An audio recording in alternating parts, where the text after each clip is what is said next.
What's happening, party people? Thanks for tuning in to these travel updates and these, I guess, clips that I'm putting together while I'm on my Western USA tour. This video has a lot of stuff about the BMW and then a little bit of information with us traveling. And I didn't finish with that, so there'll be another part of that. Now, the most common question, I guess, two questions, which I do understand. They are totally legit questions. Is one, how much does it cost for me to stop and help you? Number two, when will I be there? Well, number one, my goal is to work on $75 an hour. Regardless of what you got going on, I like to try to bring home 75 an hour. That's the only way I can make this work because of my cost of living, stuff like that. Now, the other dynamic in me traveling around is there's travel expenses and cost of living expenses in your area. So, if you are in an area that hotels are 200 a night, we got to split that cost up between whoever I help for that day. If the cost of living is kind of normal, mediocre, like it is here in Albuquerque, it costs me about 200 a day to maintain living in Albuquerque. Lodging, food, gas, stuff like that. So basically how it works is trying to get 75 an hour for my part, and I gotta cover the cost of living or I have to go home. It's kind of simple as that. So if I'm in your area and you have 4 or more hours of work for me to do, you're probably going to absorb that cost of living expense. If there's two people that I'm going to be able to help that day, I'll divide that cost of living between the two of you.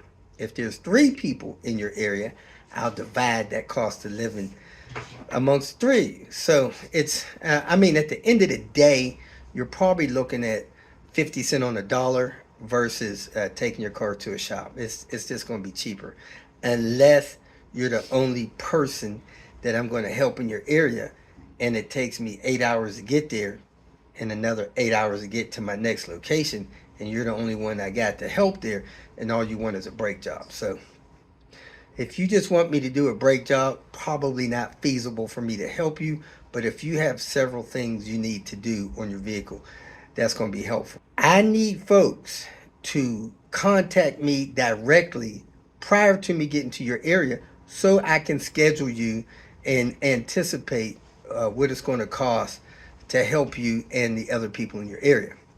Right now, I'm headed out of Albuquerque probably tomorrow. I'm going to go through El Paso into the Phoenix, Arizona area. Rumor has it there's 3 or 4 people that need me to help them in Phoenix. I've only had one person contact me to help them that I have a contact with. There's nobody else that is committed to me helping them. If you don't contact me, you're not committed.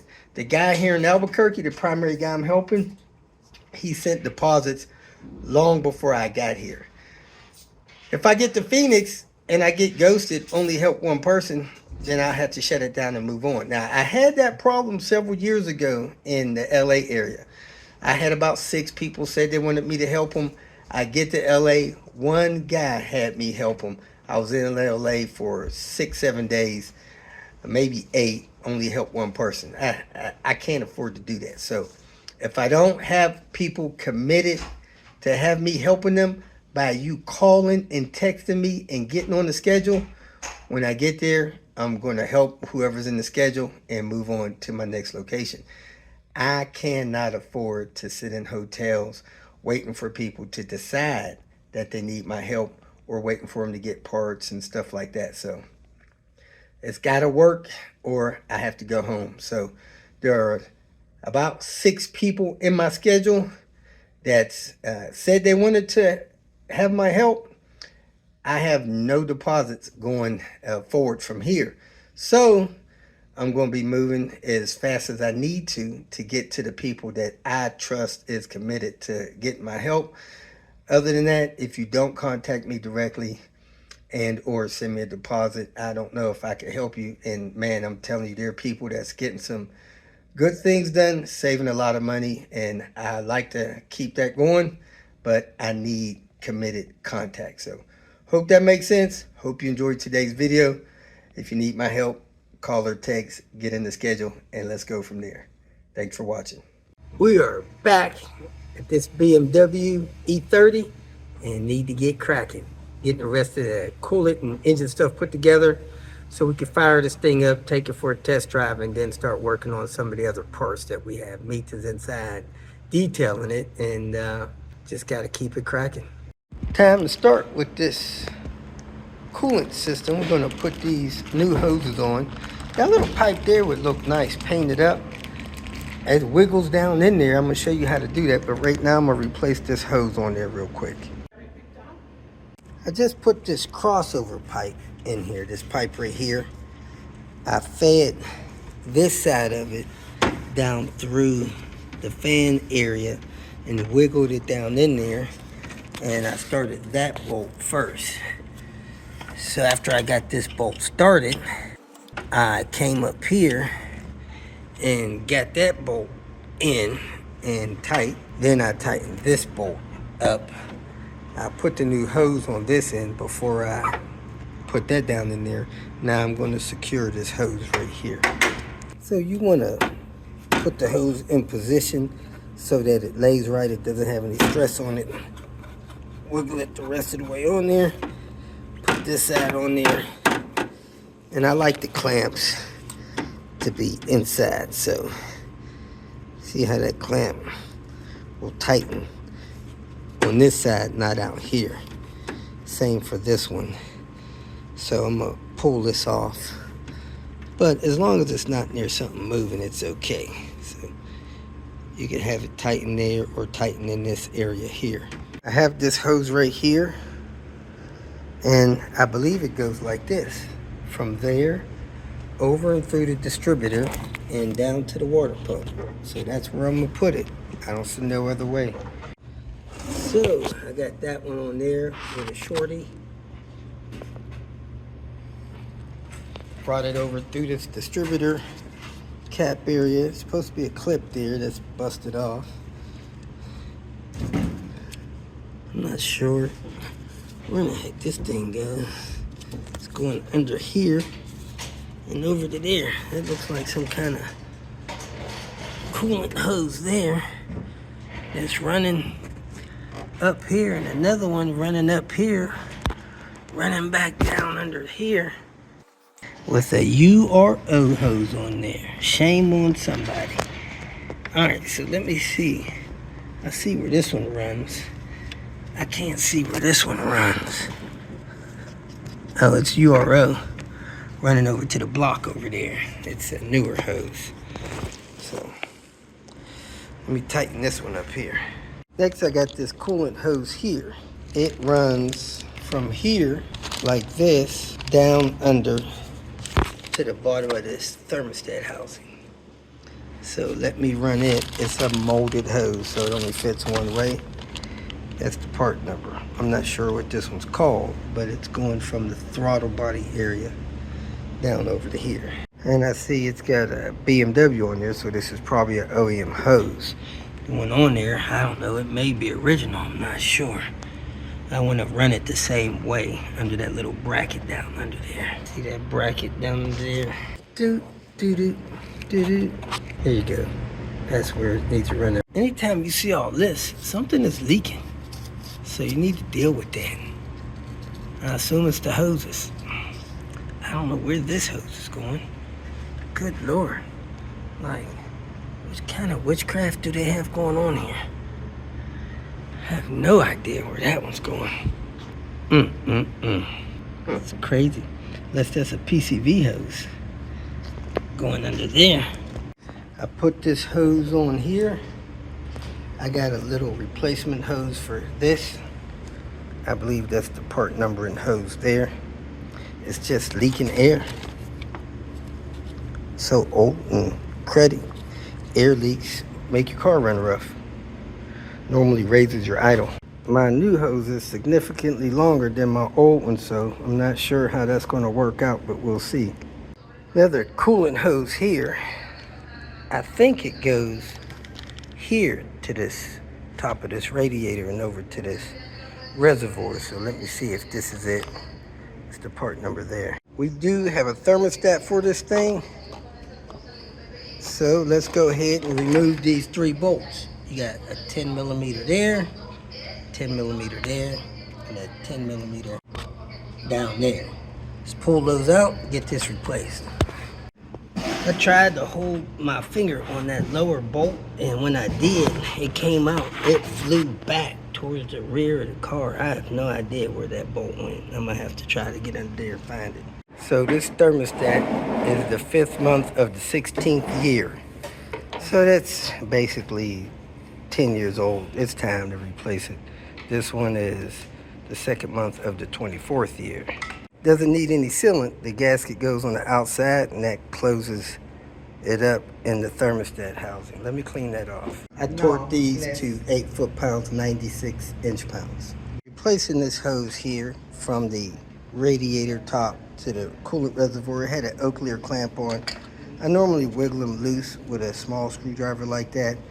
Then I twist them where I can put a wire snip on them, pop them open, and then peel them open and get the hose off that way. So let me go ahead and replace this little hose. Next, I got this hose from the bottom of the radiator secure. That one there is secure. I checked a couple other hoses, made sure that idle air valve stuff is connected. And now I'm putting this cover in over top of the distributor and just making sure everything is secure. I think I'm ready to start this. We checked the battery. The battery is in need of charge. It's been sitting about 13 months. 74 health, which is great, and 25% charge. It was 3 days old when we parked the car. So let's go ahead and put it on the charger, take a lunch break, and then come back and fire this thing up. Got it on my NOCO 5 charger. Let's see how it looks in, let's say, 30-40 minutes. All right, so I put the upper radiator support in, these things there, slid it down there, put the screws through. This little thing that holds the hose back, the tip of it just rotted off of it. It's all plastic. So you don't want your hoses rubbing on this distributor stuff.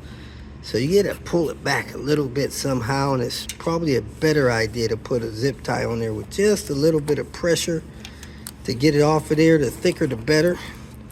And it even wouldn't be a bad idea to put like a piece of rubber under the zip tie so it doesn't dig in the zip tie on the hose. As this hose is pretty formed, but you don't want it rubbing this plastic. I don't see no support down there, but up here it's touching right here. Don't want that going on. So the zip tie is very loose. You can see all the space there, but it's tight enough to get that hose off of that plastic. You put a gallon of coolant in there, then you want to look under the vehicle, make sure it's not leaking. So we don't see anything dripping. Those spots were already there from other work. So let me go ahead and put another gallon in it because I only put one in there so far. There we go, folks. 82 to 100%. It actually went from 3 or 27 to 100%. It's 82 health over what was 74, something like that. So I'm gonna go in here, see if it'll fire right up. I put enough coolant in there, about 1.6 gallons, and we should be able to start this thing and let it run for a few minutes and then start doing some other work on it. So this car's been sitting about 14 months without starting. I got something hanging down here for some reason. Where do you say the keys are? It's on the ignition thing. Where's the ignition at? Right here. Oh, okay. There it is. Yeah, I don't know if it'll start without pushing in the clutch or not. We got lights. Gosh, this door is loud.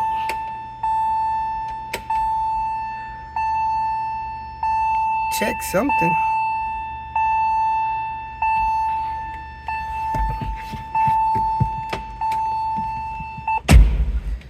Oh, door open. That might make a difference.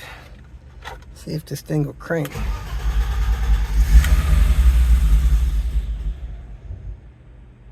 Oops. Didn't stay running. Almost did. I didn't give it any gas though. Don't need to push the clutch in.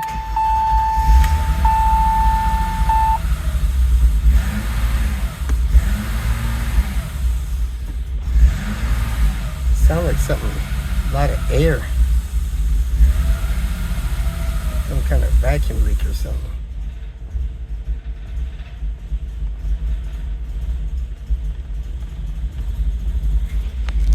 Let me go see if I see some air leak somewhere.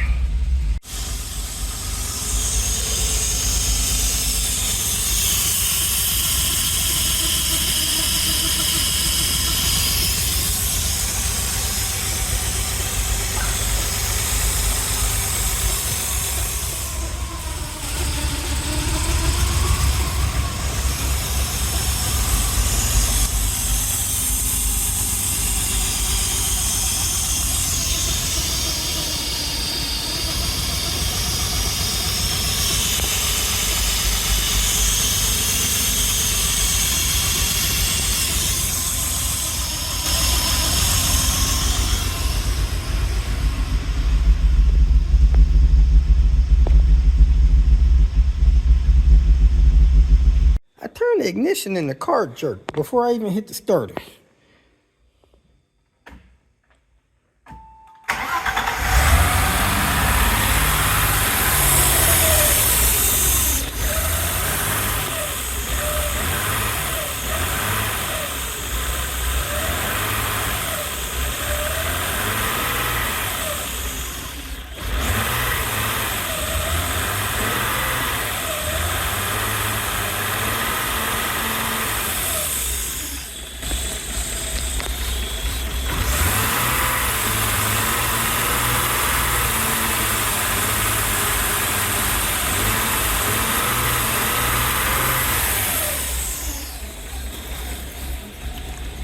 That's some starter fluid.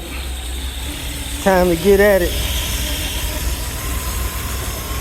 I'm gonna start over here where I think this noise is coming from. Idle changes after you got a leak. Yep.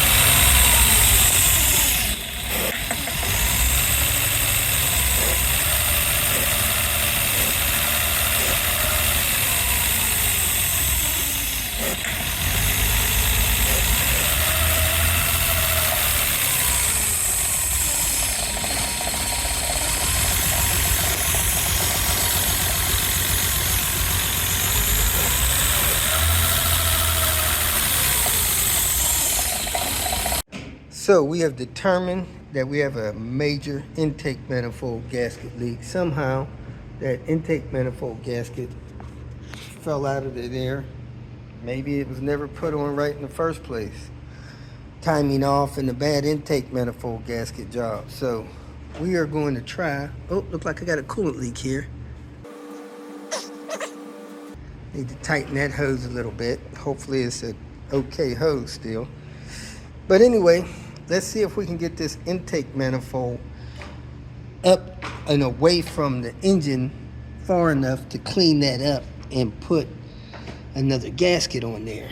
Other than that, we're going to have a lot of work. So let me check a couple of videos of taking this thing off and take off minimum amount of stuff just to get it up and away far enough to clean it up, put it back on. I know I'll have to take this intake plenum and this stuff out of the way. Then there's coolant hoses connected.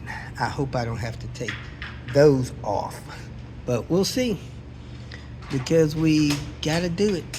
I need to replace the intake manifold gaskets on this car. Now, I never pulled one of these, but all the videos show them totally removing it, and I don't know if I want to or have to do that. I need to get it off the engine head far enough to get the gaskets replaced. So I'm going to try to cheat if that is possible. So let me see what I could do to get this thing moved probably 2 inches away. I'm going to start off by removing this group here. I'm going to take this tube loose off of the brake booster lines. I'm going to pull the idle air control valve off of it, take this tube and stuff out. So I need to unplug the mass airflow sensor. Now let me disconnect the battery first. I don't want to hit nothing that'll cause a problem. But take the air box out with the mass airflow sensor and stuff. I got a 10 millimeter there I need to get loose, 10 millimeter there I need to get loose. Take this loose, and unplug the idle air control valve. Unplug this, probably unscrew this, see if I could get this up and out of here. Let's close this, pull this clip off of there. It looked like it's about broken now. Took that wire harness loose. I'm gonna try to take this air box top off and leave the bottom in, because this is old and stiff and torn open. But it's the inlet, not a big deal. Leave the bottom of the box there because that's busted. That did work for me. Next, I'm going to try to take some intake manifold bolts loose. I'm trying to avoid taking this throttle stuff off of here. Now this is very stiff. I don't think that will play fair. And I don't know if that's part of this hose here. So I'm gonna take this off and pry it off of the throttle body. Hopefully there's no coolant in it, but if coolant starts leaking, I'll plug it back in and stop where I'm at. I think coolant just runs around it to keep it from freezing. With the top of the intake box taken off, it was easy to just slide the lower part out. Next, I got this nut removed there. Getting ready to remove this nut right here. This valve right here had a hose that plugged in under there, so I unplugged that. Be easier for me to reach intake manifold bolts. They seem to be 12 millimeters, so let me start over here, see if I can work my way across and see how that turns out for me. So I got the first bolt out under there with a swivel socket. I think I do with my swivel socket. Oh, there it is. Getting the second one out right here through that hole right there. Got the third one out through there. I'm getting the fourth one out blindly through here.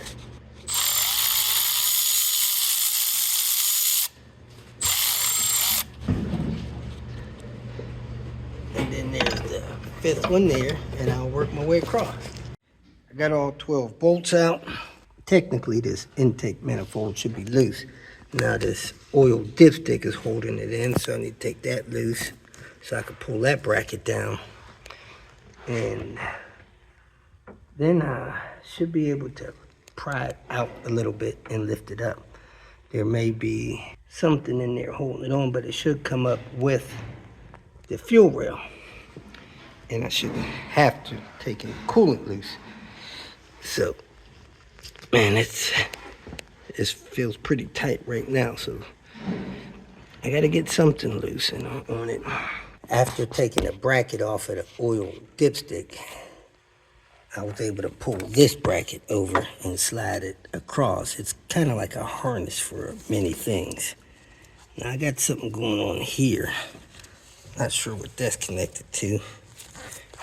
And I'm gonna take this bracket loose here, because that's holding the intake manifold against this valve cover, 10 millimeters. As soon as I pulled those two bolts out, I felt a shift, so the intake manifold is now loose. I'm probably going to take this loose because I don't know what it goes to and I don't want to stress it, so let me take that loose. So I missed this corner bolt on this intake manifold. I took some other bolt off, not sure what it was for, but I figured out I didn't get that intake manifold bolt off. Now it's off. But you gotta be real careful you don't damage this hose right here. There's a coolant hose that runs from the back of this thermostat back to the heater inlet junction. So it's now loose. Let's see if we can maneuver it back enough to get these gaskets fixed. Well, I'm actually out far enough, and I definitely see this gasket destroyed over here. However, this center guide, this thing needs to come out another inch. And I don't have an inch to give for some reason. So I gotta figure out, is there something in the way other than the oil dipstick tube that's stopping me from pulling this out another inch? And here's part of that intake manifold gasket that's busted. So let me pull that dipstick tube. So there you have it, 5 gaskets. 1, 2, 3, 4 was cracked, and 5 had a chunk missing. So without taking the coolant out and draining all that stuff and doing all that other stuff, the intake manifold is hitting that coolant pipe there, which I think means the thermostat housing would have to come off in order to get this intake manifold off. I'm not sure. So I stopped here. And I'm gonna clean this up. I'm gonna, and what is that? The end of the fuel injector there. I brush this clean, brush the head clean, slide the gaskets on, and that gasket right there in the middle, I'm gonna cut a little slot in it to fit it around there. Cause I am not taking all this stuff loose just to place these gaskets.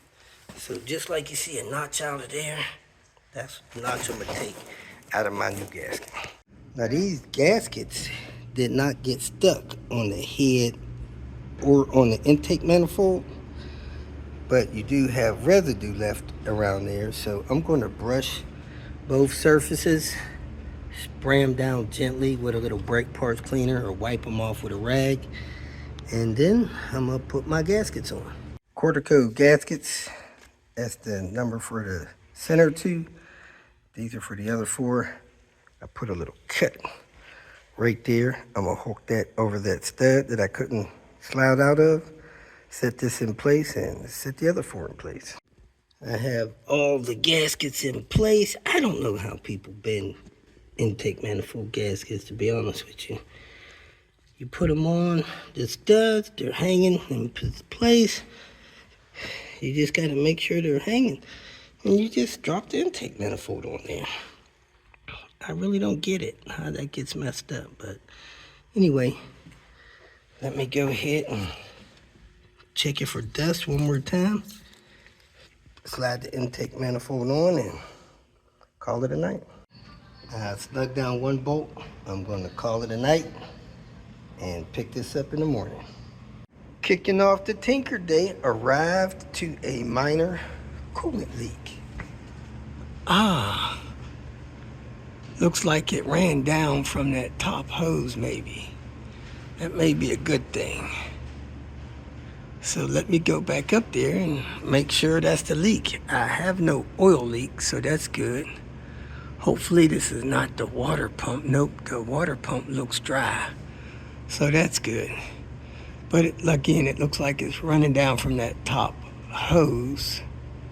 Maybe that's the leak. Running down this pan, all down here.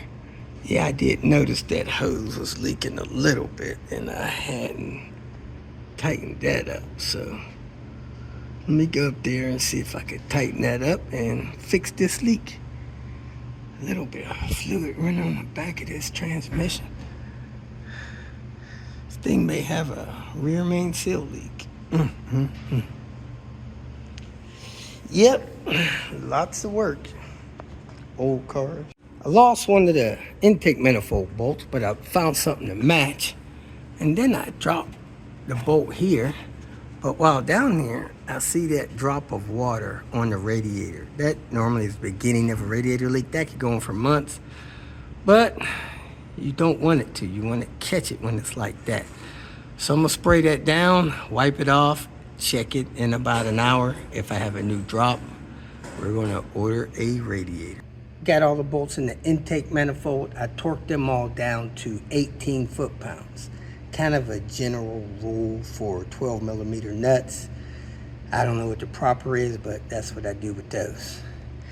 Got the bolt back in the bracket on the oil dipstick tube. I got this guide back in place. Getting ready to hook up some of this vacuum. Put this bracket back on here.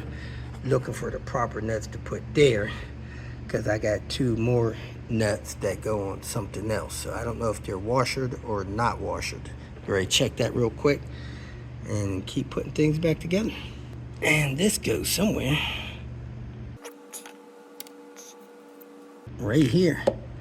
I guess I need to run this cord under or through there to put this back the way it's supposed to be. Need to plug that into where it needs to go, throttle position sensor. Get this up here.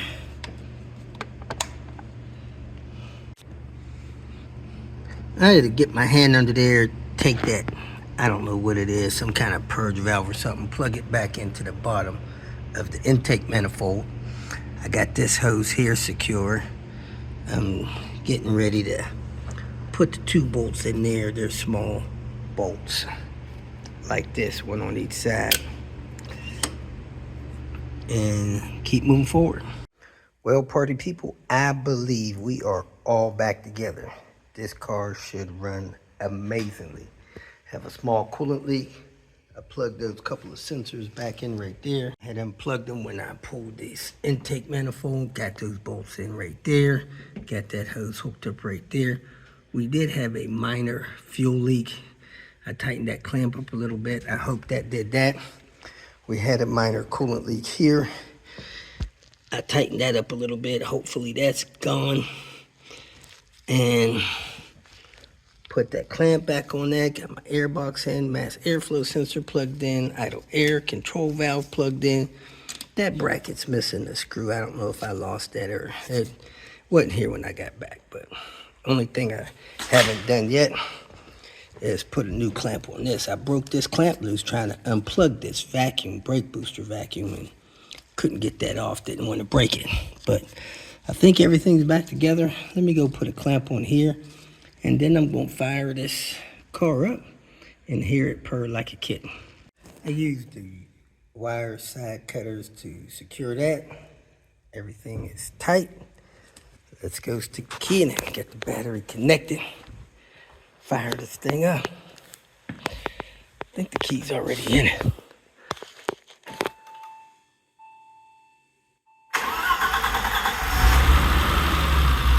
Oh my gosh, this thing sounds amazing. Wow.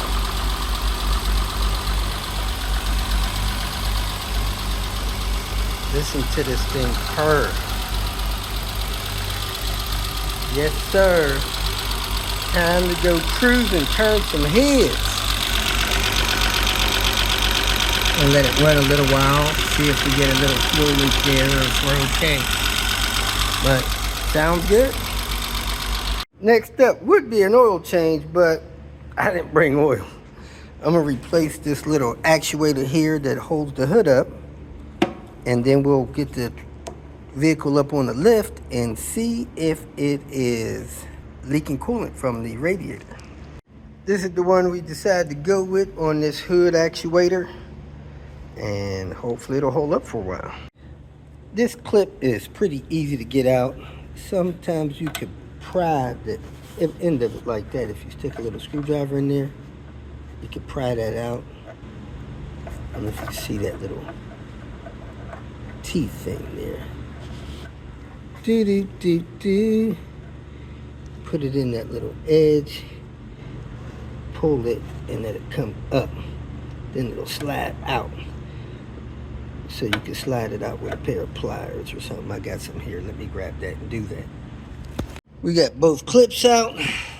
Should be easy to put in. You just hook it on there and slide it in till it snaps in place. Now the actuator arm is forward. The fixed side is to the rear. So we're going to hook this on here like this and slide the clip on.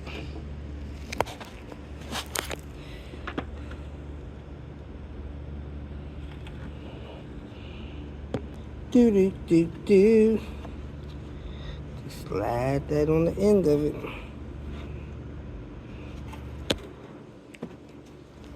Just slide it down it, whatever. Just get it hooked on there and push.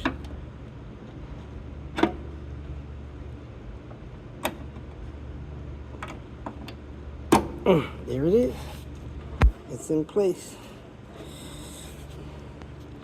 Now I'll get the one on back here.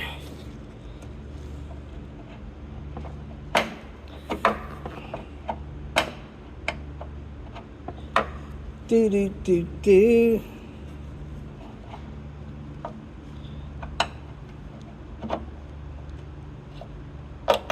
And there it is. Easy peasy. Now this will support this hood the way it's supposed to. We are wrapping this up for the day. We'll pick this up when we come back after the holiday. If you somehow missed this post, after we were working on that BMW, we decided to head towards Albuquerque, New Mexico. During that journey, we had a leaf spring break on our trailer, and man, it felt like we hit something hard in the road. And then this trailer axle just started coming apart. It ripped the tires off of it. The axle was sliding from under the trailer. We're really grateful that worse didn't happen. Mita was driving, so she pulled over, and we had to deal with this trailer mishap. I think it's just simply overloaded and old parts. We have problems, folks. It looks like our axle came loose and it jackknifed the wheels and blew both tires, damaged the trailer down here, and it looks like actually the leaf spring broke. So we lost a couple of leaf springs, and this trailer is busted. I don't know if the tires are destroyed, but they're definitely pulled off the rims. So we need to get a couple of leaf springs and a couple of those U-bolt things to bolt this axle back on. And this will be our emergency cuisine for the night. Whatever we can find in Casey's General Store, Fairfield, Nebraska. We're at the Edgewood Hotel and Suites at Fairbury, Nebraska. Got this room here. Everything looks good. The odor's not the best. Kind of smells almost like an old folks home. Let's check the beds.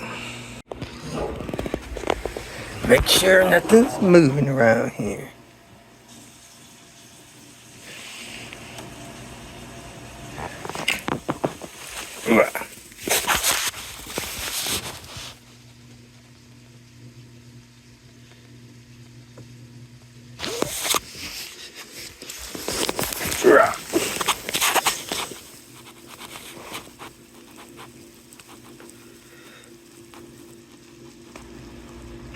Nothing's moving. We should be good to go. We went down to Casey's and got dinner, so we're going to eat.